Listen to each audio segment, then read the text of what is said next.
तो स्टूडेंट्स, मैं रजत भुवनेश्वर से आप सबके लिए लेके आया हूं कंप्यूटर साइंस और आईटी का अपना पहला यूट्यूब चैनल कोडशाला। आज के वीडियो में हम बात करने वाले हैं क्लास 9th और 10th के इंफॉर्मेशन टेक्नोलॉजी के जो स्प्रेडशीट चैप्टर है उसका सबसे इंपॉर्टेंट टॉपिक जो कि है सेल रेफरेंसिंग। सेल रेफरेंसिंग जो है डेफिनेशन वाइज अगर देखना चाहें तो ये लिखा हुआ है कि cell referencing is the way in which we can refer the formula or a function from one cell to another cell along the row or along the column in a spreadsheet software। तो cell referencing तीन तरह के होते हैं। सबसे पहला और सबसे ज़्यादा जो यूज होता है वो है रिलेटिव रेफरेंसिंग। नंबर 2 में आता है हमारा मिक्स्ड रेफरेंसिंग और तीसरा है हमारा एब्सोल्यूट रेफरेंसिंग। तो मिक्स्ड रेफरेंसिंग, एब्सोल्यूट रेफरेंसिंग थोड़ा कम यूज होता है, सबसे ज़्यादा रिलेटिव रेफरेंसिंग यूज होता है। बहरहाल तीनों रेफरेंसिंग टेक्निक कैसे प्रैक्टिकली यूज होते हैं चलिए देखते हैं हमारे अगले सेगमेंट में, जो कि है practical work, how to use all the cell referencing techniques in a Libre Office Calc और एनी अदर स्प्रेडशीट सॉफ्टवेयर। चलिए देखते हैं। तो स्टूडेंट्स, जैसे कि आप देख सकते हैं आपके स्क्रीन पे ये रहा कुछ बच्चों का नाम जो कि मेरे स्कूल के 9th क्लास के स्टूडेंट्स हैं, और ये रहे उनके सब्जेक्ट के नाम, और ये रहे जो बीच में कुछ उनके इमेजिनरी मार्क्स। मैं फिर से रिपीट कर रहा हूँ, इमेजिनरी मार्क्स। इन मार्क्स का इनके नामों से कोई संबंध नहीं है, ये बस लर्निंग पर्पज़ के लिए मैंने लिख दिया है ऐसे ही रैंडमली कुछ मार्क्स, ताकि मैं उनको एक एग्जाम्पल दिखा पाऊँ कैसे ये रेफरेंसिंग टेक्निक काम करता है। तो शुरू करते हैं सबसे पहले, जो कि है हमारा रिलेटिव रेफरेंसिंग। रिलेटिव रेफरेंसिंग बहुत आसान है सिखाना। जैसे कि देखिए आप, ये 6 सब्जेक्ट है लिखा हुआ, मैं इनका टोटल करता हूँ। इज इक्वल टू करूँगा सम, स्टार्टिंग रेंज है मेरा ये वाला B2 से लेके कॉलम दे दूँगा यहाँ G2 तक, यहाँ क्लोज कर दिया। ये आ गया, देखिए टोटल सारे 6 मार्क्स का। ये जो यहाँ पे मैंने टोटल किया, मैं वही फॉर्मूला यहाँ पे भी अप्लाई करना चाहता हूँ, जो कि जीमानुस का, श्रीपद का पहले निकाला, फिर जीमानुस का अगर निकालना चाहता हूँ तो मैं क्या फिर से वही इक्वल टू लिख के सम लिखूँगा? हाँ, वो तो कर सकता हूँ, मगर यहाँ मैं इसी फॉर्मूला जो यहाँ लिखा था मैंने B2 से लेके G2, sum equal to some B2 से लेके G2, इसी को मैं ड्रैग कर दूँ तो वो काम हो सकता है। यहाँ मुझे जाना है सिर्फ बॉटम राइट कॉर्नर में। जैसे कि देखिए अभी माउस पॉइंटर अलग तरह से दिखाई दे रहा है, जैसे ही इस पॉइंट पे जाऊँगा ये बदल जा रहा है। देखिए जैसे ही मैं पीछे से इस पॉइंट पे जा रहा हूँ ये प्लस आइकॉन में बदल जा रहा है। तब आपको पता चल जाना चाहिए कि यहाँ से अब रिलेटिव रेफरेंसिंग में शुरू कर सकता हूँ। तो यहाँ पे मैं ऐसे इसको धीरे धीरे ड्रैग करते जाऊँगा तो एक एक सेल में ये फॉर्मूला बदलते हुए अपने आप अलग अलग वैल्यू का टोटल निकालेगा। जैसे कि यहाँ देखिए सबसे ऊपर हमने किया था B2 से लेके G2, अभी हम इसका नेक्स्ट वाले सेल पे डबल क्लिक करेंगे तो ये देखिए अपने आप बदल चुका है B3 से लेके G3, उसके नेक्स्ट में B4 से लेके G4, इसी हिसाब से सबसे लास्ट का भी देख लीजिए B9 से लेके G9। ये होता है रिलेटिव रेफरेंसिंग। कोई भी फार्मूला या कोई भी फंक्शन को आप उसके कंसेक्यूटिव रो में ड्रैग करके चेंजेस कर पाएंगे, ये होता है रिलेटिव रेफरेंसिंग। यही टेक्निक ये मैंने आपको कॉलम में करके दिखाया वर्टिकली, हॉरिजेंटली भी यही चीज़ एप्लीकेबल होता है। आप देखिए इक्वल टू सम, मैं अगर सारे मैथ्स के मार्क का टोटल निकालना चाहता हूँ इज इक्वल टू सम, यहाँ पे इस रेंज को ऐसे सिलेक्ट भी करके कर सकता हूँ, डबल ब्रैकेट क्लोज कर। अभी इसको मैं यहाँ से ड्रैग करके लास्ट तक ले आऊँगा, देखिए सबका टोटल आ गया। तो ये होता है रिलेटिव रेफरेंसिंग। यहाँ मैंने डाला था B2 से लेके B9, उसके नेक्स्ट सेल में देखिए C2 से लेके C9। ये जो है अपने आप ये चेंज हो जा रहा है फॉर्मूला, जो कि नेक्स्ट सेल जो है उसके कॉरस्पॉन्डिंग सेल्स में जैसे ही हम उसको कॉपी करते हैं वो उसके हिसाब से एडजस्ट कर लेता है, नाम जो है चेंज हो जाता है उसी के हिसाब से। ये होता है रिलेटिव रेफरेंसिंग। आशा करता हूँ आपको समझ में आ गया होगा। अभी चलिए उसके नेक्स्ट शीट में जो लिखा गया है वो है मिक्स्ड रेफरेंसिंग, वो समझते हैं। मिक्स्ड रेफरेंसिंग में क्या करना है? मिक्स्ड रेफरेंसिंग क्या होता है ना, आप मान लीजिए ये जो टोटल मैंने निकाला था पिछले ही शीट में, सारे बच्चों का टोटल निकाला था मार्क। अभी मैं क्या करना चाहता हूँ ना, मैं एक थोड़ा अलग सा कैलकुलेशन करना चाहता हूँ। मैं ये जो मार्क है श्रीपद का या जीमानुष का, हर प्रसाद का, इन सब के मार्क में मैं कांस्टेंट वैल्यू ऐड करना चाहता हूँ। मतलब मान लीजिए एग्ज़ाम जो हुआ उसमें एक क्वेश्चन गलत था, मैं ग्रेस मार्क देना चाहता हूँ, तो मैं हर बच्चे के मार्क में वो 5 मार्क जोड़ना चाहता हूँ जो यहाँ मैंने लिखा हुआ है, ठीक है, और उसका फाइनल टोटल निकालना चाहता हूँ। तो बहुत सिंपल है, यहाँ जो इसका टोटल आया है, ये सेल का नाम है H2, उसके साथ में ये जोड़ दूंगा J1, तो आ जाएगा। देखिए is equal to H2 plus J1, ये देखिए 429 था, ये 5 जुड़ा 434 हो गया। अभी तो हमें सही लग रहा है। क्या मैं अभी इसको ड्रैग करूंगा तो वही चेंजेस आएगा जो इसके पिछले वाले शीट में रिलेटिव रेफरेंसिंग होकर आया था? चलिए देखते हैं। एक सेल में इसको कॉपी किया, कोई चेंज नहीं, 492 ही दिखा रहा है। चलिए इसमें नहीं हुआ, नेक्स्ट में निकलते हैं, यहाँ भी चेंज नहीं हुआ, 258।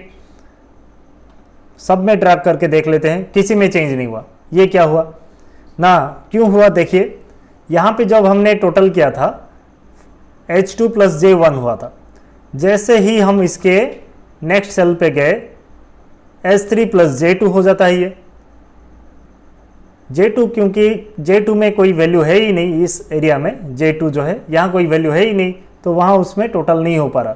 सेम चीज़ हो रहा है उसके नेक्स्ट वाले जो सेल्स है, यहाँ देखिए J3 हो गया, उसके नेक्स्ट में J4, इसी तरह से हो जा रहा है। इसीलिए जो हम चाहते हैं कि 5 मार्क जुड़ जाए सब में, वो नहीं हो पा रहा। तो ये करें कैसे? इसको करने के लिए सबसे बढ़िया तरीका है मिक्स्ड रेफरेंसिंग। यहाँ क्या करना होगा ना, हमें यहाँ देखिए छोटा सा चेंज हो जा रहा है। जैसे ही हम नेक्स्ट जा रहे हैं, J1 है यहाँ पे, इसके नेक्स्ट में जब जा रहे हैं वो J2 हो जा रहा है, जो हम वैल्यू ऐड करना चाहते हैं। अगर हम चाहते हैं यहाँ पे J1 ही बना रहे तो इसका रो नंबर को हमें एब्सोल्यूट करना होगा। तो उसके लिए हमें मिक्स्ड रेफरेंसिंग टेक्निक यूज़ करना होगा। यहाँ जो J1 को मैंने ऐड किया था, मैं $1 करना पड़ेगा मुझे। $साइन जब जोड़ता हूँ मैं यहाँ पे, ये जो है रो नंबर को एब्सोल्यूट कर देता है। जो J1 में है वो J1 ही रहेगा। जैसे ही मैं इसका ड्रैग करूँगा अभी नेक्स्ट सेल में, देखिए मैं जैसे ही ड्रैग किया, अभी इसका फॉर्मूला देखिए $1। अभी इसको फिर से और एक सेल में ड्रैग करता हूँ, अभी देखिए $1, तो ये टोटल 5 होते हुए आ रहा है। जैसे 492 था, ये 497 हुआ, 258 था, 263 हो गया। अभी मैं सब में इसको ड्रैग करके ले आता हूँ। देखिए अभी सबका अभी मैं चेक करूँ तो वही $1, $1, यहाँ भी $1। तो ये होता है मिक्स्ड रेफरेंसिंग, जिसमें कि इधर हम कॉलम का वैल्यू, जो कॉलम का नेम, नहीं तो रो नंबर, किसी को भी एब्सोल्यूट कर सकते हैं। अभी मैंने आपको रो नंबर को एब्सोल्यूट करके दिखाया इस एग्जांपल में। अभी मैं इसी शीट में जो है कॉलम नेम को भी एब्सोल्यूट करके आपको दिखा सकता हूं। इसके लिए मैं यहाँ पे नीचे क्या करूँगा, अभी सबका टोटल निकालूंगा फटाफट। Is equal to sum bracket start, और यहाँ पे ये रेंज मैंने सिलेक्ट कर लिया और क्लोज कर लिया ब्रैकेट। अब देखिए ये टोटल आ गया यहाँ पे। अब मैं इसको ड्रैग कर लिया यहाँ पे। अभी ये 5 वैल्यू जो है मैं इन टोटल्स के ऊपर जोड़ के दिखाऊंगा। तो यहाँ पे मुझे क्योंकि कॉलम वाइज ड्रैग करना है, मुझे कॉलम वैल्यू को एब्सोल्यूट करना होगा। देखिए इज इक्वल टू, ये है 514 का सेल नंबर है B10 प्लस $साइन J1। ये जो J1 है जहाँ पे 5 है, यहाँ $साइन J1 लिखना होगा, क्योंकि मैं जो यहाँ पे ड्रैग करने वाला हूँ, मैं कॉलम वाइज ड्रैग करने वाला हूँ। जो कॉलम एड्रेस जो है वहाँ पे मैं कांस्टेंट रखना चाहता हूँ। तो यहाँ इसलिए मुझे देखिए अभी 445 था, ये 450 हो गया, 526 से 531। ये जो चेंज हुआ है ये इसलिए हो पा रहा है क्योंकि मैंने कॉलम नेम को एब्सोल्यूट किया है। देखिए $साइन J1। इसी तरह ही इसके नेक्स्ट वाले में देखिए $साइन J1, क्योंकि मैं यहाँ पे कॉलम बाई कॉलम चेंज कर रहा हूँ ना, तो यहाँ पे मतलब हर कॉलम में वैल्यू को जो मैं कैरी फॉरवर्ड कर रहा हूँ फॉर्मूला को, ये जो 5 नंबर मैंने ऐड किया था उसको कांस्टेंट रखने के लिए इसीलिए मैंने $J यहाँ लिखा, ताकि मेरा जो ये कॉलम नेम है ये एब्सोल्यूट हो पाए। यहाँ देखिए नेक्स्ट में भी गया $J1, यहाँ भी देखिए $J1। ये तरीका मिक्स्ड रेफरेंसिंग करने का जिसमें कि हम कॉलम नेम को एब्सोल्यूट करते हैं। इससे पहले मैंने यहाँ पे दिखाया था आपको रो नंबर को कैसे एब्सोल्यूट करते हैं। यहाँ पे रो नंबर को हमने कैसे एब्सोल्यूट किया था। तो मैं आशा करता हूँ आपको ये समझ में आ गया होगा कैसे रो नंबर को या कॉलम नेम को हम एब्सोल्यूट कर सकते हैं एक $साइन का यूज करके। अभी चलते हैं एब्सोल्यूट रेफरेंसिंग पढ़ने के लिए। यहाँ देखिए वही चीज़ जो पिछले शीट में था यहाँ भी हमने कर लिया है, टोटल कर लिया है सबका। अब फाइनल टोटल जब निकालने वाले हैं हम पूरा एब्सोल्यूट रेफरेंसिंग यूज़ करेंगे, जहाँ पे कि जो वैल्यू ऐड कर रहे हैं वहाँ पे $साइन दोनों के तरफ लगाएंगे, जो रो नंबर है और कॉलम नेम है दोनों जगह। तो यहाँ देखिए हम करते हैं equal to H2 plus $J $1, यहाँ दोनों जगह पे $साइन लगाएंगे। देखिए कॉलम नेम जो है और रो नंबर दोनों जगह पे $साइन लगाएंगे, तब ये हो जाता है एब्सोल्यूट रेफरेंसिंग। यहाँ पे ये करने से क्या होगा ना, मैं इसको कॉलम वाइज ड्रैग करूँ या रो वाइज ड्रैग करूँ कोई प्रभाव नहीं पड़ेगा, सेम ही रिजल्ट आएगा। जो उसमें होता था हमें कि मैं जब यहाँ वर्टिकली ड्रैग करूँ तो जो यहाँ पे क्या ना रो नंबर जो है उसको एब्सोल्यूट करना पड़ता था, और जब हॉरिजेंटली ड्रैग करूँ तो यहाँ मुझे कॉलम नेम को एब्सोल्यूट करना पड़ता था। मगर यहाँ पे वैसा कुछ नहीं करना पड़ेगा मुझे।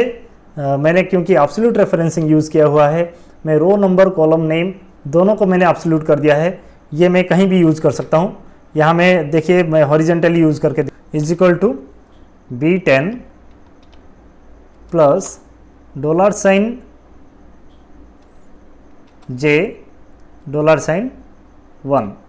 ये देखिए जो हमारा एब्सोल्यूट रेफरेंसिंग मैंने यहाँ यूज़ किया है वो सेम रिजल्ट दिखा रहा है जो पिछले सेल में पिछले शीट में दिखा रहा था। इसी को मैं ड्रैग कर देता हूँ पूरा लास्ट तक।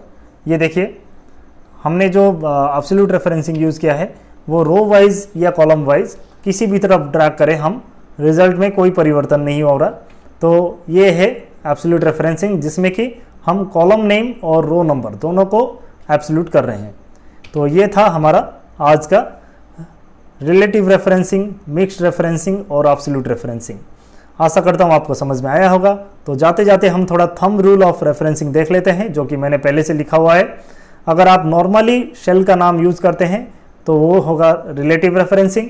अगर आप ये जो $साइन कॉलम नेम के सामने लगा रहे हैं तो वो मिक्स्ड रेफरेंसिंग होगा। कॉलम नेम इज़ एब्सोल्यूट यहाँ लिखा हुआ है, जैसे कि आप देख सकते हैं कॉलम नेम इज़ एब्सोल्यूट। अगर आप $साइन रो नंबर के सामने यूज़ कर रहे हैं तो mixed referencing row number is absolute. और $साइन अगर दोनों तरफ यूज़ कर रहे हैं, ए जो कॉलम नेम और रो नंबर दोनों तरफ दोनों के सामने यूज़ कर रहे हैं तो ये एब्सोल्यूट रेफरेंसिंग हो जाएगा। तो आशा करता हूँ आपको सही समझ में आ गया होगा। तो जैसे कि मेरे हर वीडियो में एंड में होता है एक क्विज, इस वीडियो के एंड में भी एक ऑनलाइन क्विज है, आप उसको अपीयर कीजिए और जज कीजिए आपने क्या क्या सीखा। अगले वीडियो में बहुत जल्दी मिलते हैं, तब तक के लिए धन्यवाद और thanks for watching my videos.